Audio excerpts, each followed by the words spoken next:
Welcome to Your Speaking Matters, hosted by Rick and Carol Durling. Each episode unravels the secrets of effective communication through engaging conversations, sharing tips, and techniques. These techniques can help you transform your fear of speaking into a skill set that opens doors to new opportunities. My guest is co-host and my fabulous husband, Rick Durling. Rick joined Toastmasters in 2013, and he retired in 2014 after 30 years as an IBM project executive. In 12 years and counting, he has learned a great deal about judging contests. Rick has also served as District 28 Chief Judge and provided classes on contest judging. Rick, you have quite extensive background in judging contests at many levels in Toastmaster. What was your most memorable experience? Well, good morning, Carol, and thank you for that fine introduction. But I'm going to pause for one moment and offer up the following perspective. You also have a great deal of experience as a contest judge and have also served as chief judge in our district. So you and your opinions and ideas are instrumental to what we're going to discuss today. Now, insofar as my most memorable aspect of being a judge, it's the opportunity to hear people who have developed speaking skills and honed them to the point where they are willing to get in front of a large audience, sometimes 200 or more people, and give their speech and see how well they are judged by the contest judges. And when they win, that speech is always one that's memorable. And it gets even better because as they advance through club contests, area contests, and division contests, they eventually get to the spring conference where we hold the district speaking contest. It's at that one that the people that are competing have some of the most amazing speeches that you can imagine. And the best part about it is one of them will advance to the semifinals, quarterfinals, etc., and eventually have the opportunity to speak in front of maybe 2,000 people at the Toastmasters International Fall Conference. They get on the Toastmasters International stage and get an opportunity to be the overall winner for that year.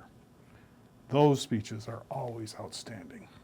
So it's really just seeing people develop their skills and demonstrate what they've learned. I love it. Well, let's take a look at a judge's ballot.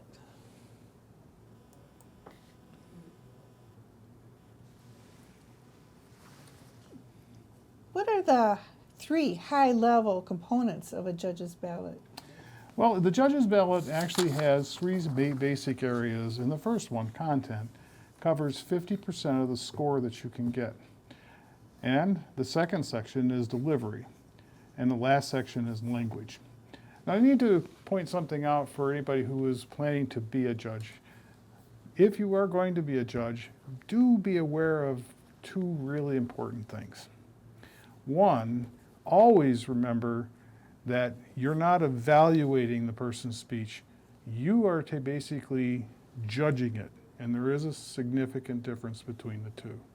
As a judge, your job is to take the speech that they're giving and using the criteria outlined in the judge's ballot, identify what score you're going to give them. That's far different than an evaluation. And the second thing that you really need to be aware of is avoid bias. There's lots of different forms of bias. You have to avoid it. And I'll talk a little bit about one of the most important biases that you have to avoid as a judge later in our discussion. And Carol, just out of curiosity, do you have any thoughts on the characteristics of being a judge at that level? Well, picking up on your thought of avoiding bias, what I typically do is when I judge somebody, there are columns 1 to 10 on the right. That's where the speakers' names go. And I start on the left-hand side with the first speaker, and I judge and score that speaker. Then I cover that column up so I can't see it and judge the next person.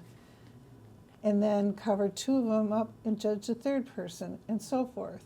So I'm not seeing how I judge the others. I'm trying to avoid comparing one from the other and just focus on the person who's speaking and how they are performing in front of me. That is a really good insight into how to be a judge. Another aspect of this that I think is important is the way that I use the judges ballot. You'll notice that there is a row of numbers, and the maximum number, for instance, for speech development is 15. Well, when somebody gets in front of me and I'm at an area or district or whatever level contest, it occurs to me they already have demonstrated some really strong skills. So I'm quite comfortable with taking the good column and saying they're automatically going to get a 10 for speech development, effectiveness is 6, etc. And as they give their speech, I go through these criteria and I will give them pluses and minuses when I think they're doing something that really, really takes the speech to another level, or perhaps it's just not quite there. And that way I can end up with a score for that individual that helps me make a determination as to which one I'm going to push forward as being in first place, second place, third place. Now that we've talked about the three major components, let's focus on the content section. That's half of the score, 50%.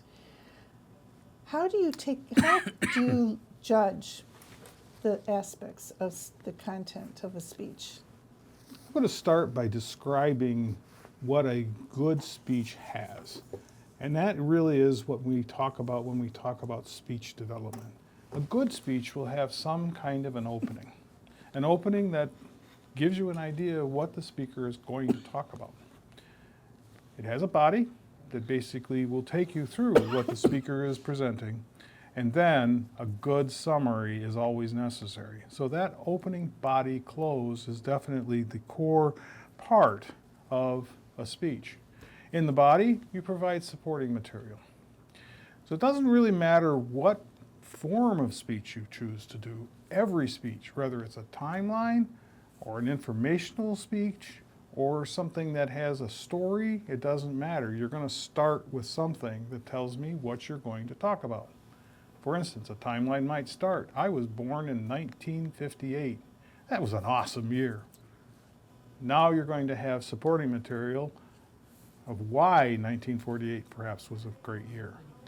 That's what I'm going to be looking for in terms of speech development, is that the speaker actually gives me an idea where they're going, provides supporting material, and then summarizes it. So now you understand, for instance, I might finish my speech with, now you understand why I think 1948 was an awesome year.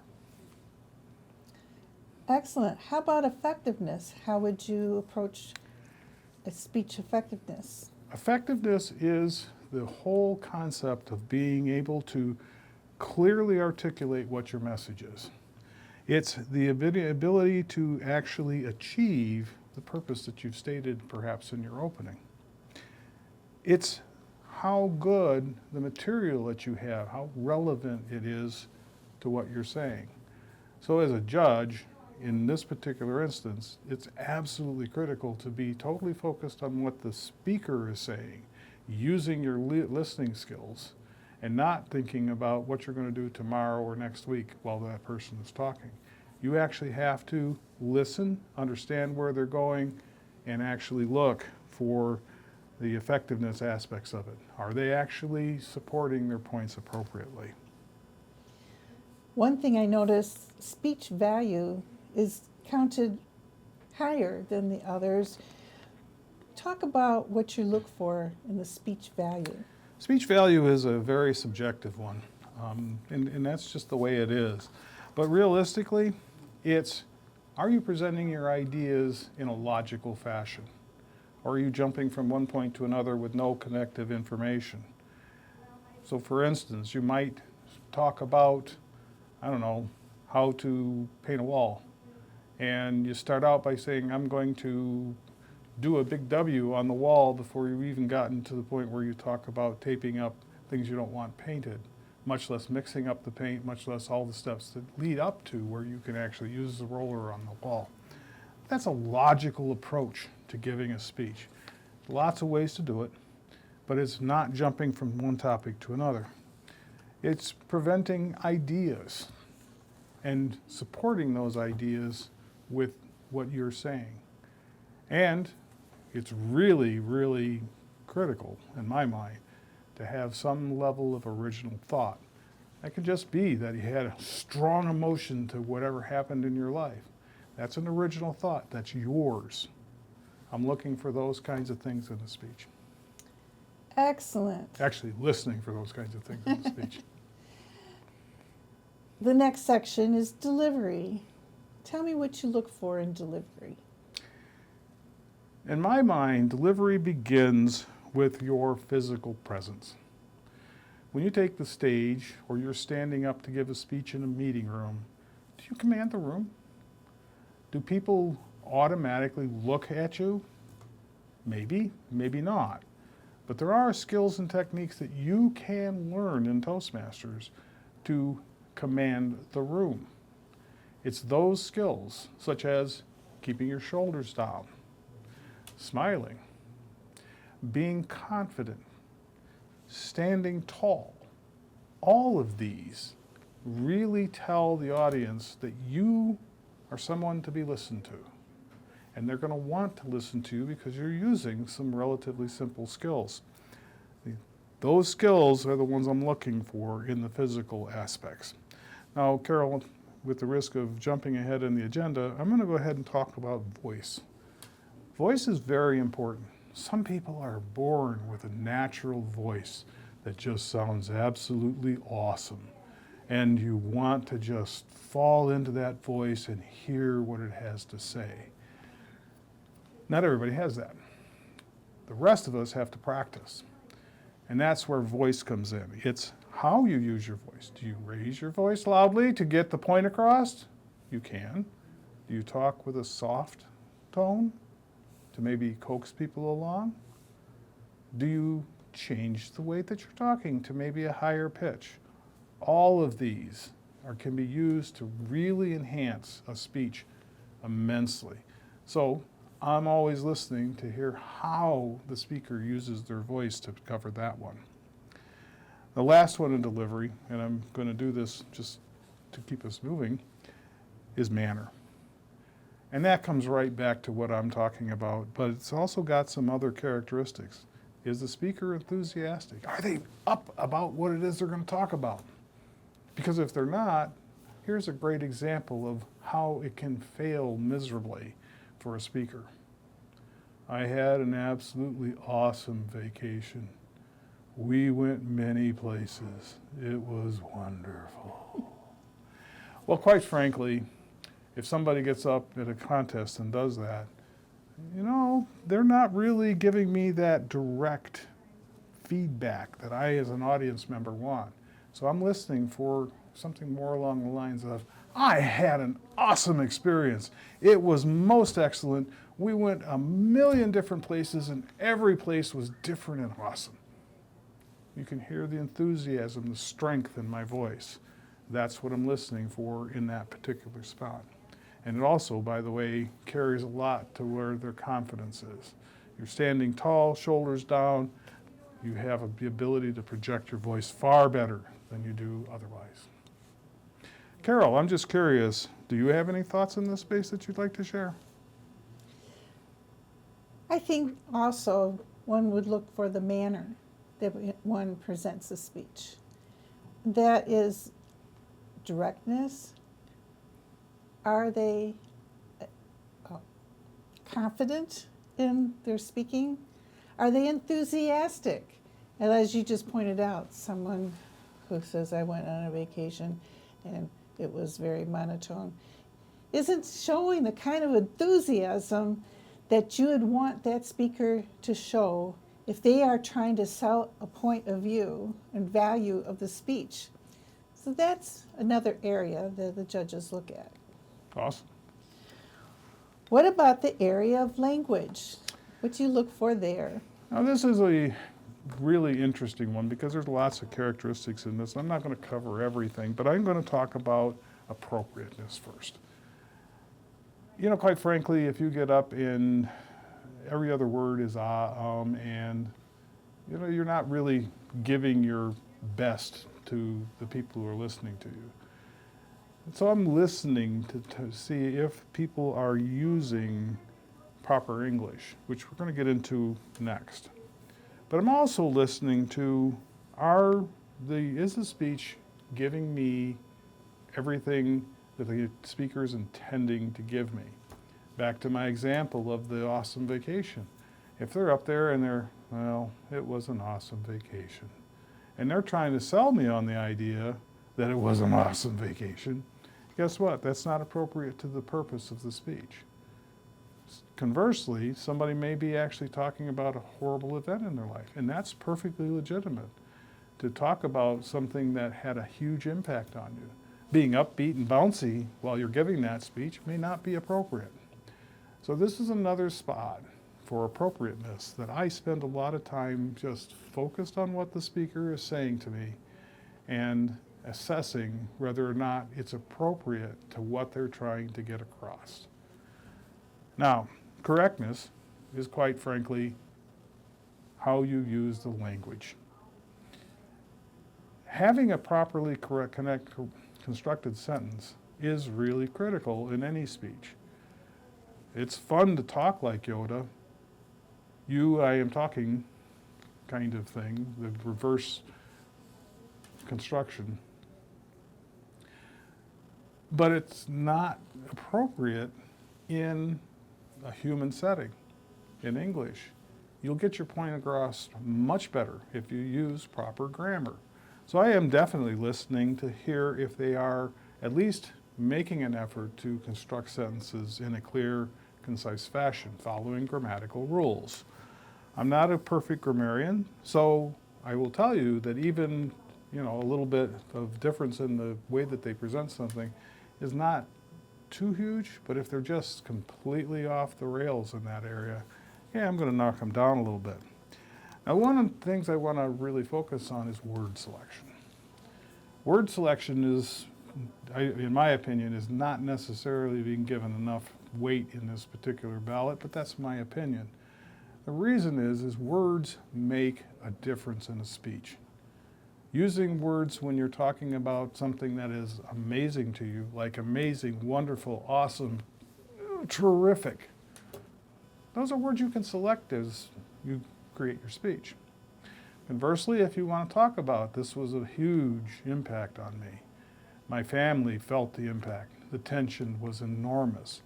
Those are all words that you can use to enhance your speech. So I pay attention when people use words in an effective manner, and that it becomes part of whether or not I give them a plus or a minus on that. Thanks, Rick. I'm going to take down the ballot.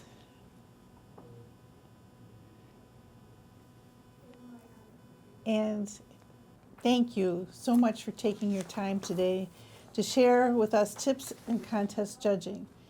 Many of our members will find this quite timely and useful because we are approaching the contest season, which will run from now until mid-April.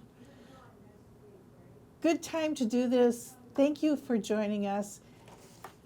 Can I make one more point? Would it be all right? Up to you. How long? We're at 19 minutes. We're fine. Okay. I got 2 minutes. I offered up a perspective on judging, and Carol touched on it briefly. It's really important to recognize as a judge that you have to avoid biases. And Toastmasters has a whole bunch of them that will help you understand what to look out for. But one that I feel is really important for anybody who is going to take on a judge role is not comparing contestant to contestant. You have to literally focus only on what the contestant is saying to you and in no way ever compare it to the contestant before or that comes after. Because this is certainly a contest, you're being asked as a judge to judge them and provide a score for what they did, not a score for what they did versus everybody else in the contest. So Carol offered up some techniques that I think are really helpful, covering up the score of the previous one. But the technique that I encourage you all to use is to focus on what the person is saying and only on what that person is saying, and wash everything else out. So I just wanted to make that point because that's a bias that is really hard to overcome, but with practice, you can do it. Thank you, Rick. That's a good one to re-emphasize. Again, thank you for taking the time today.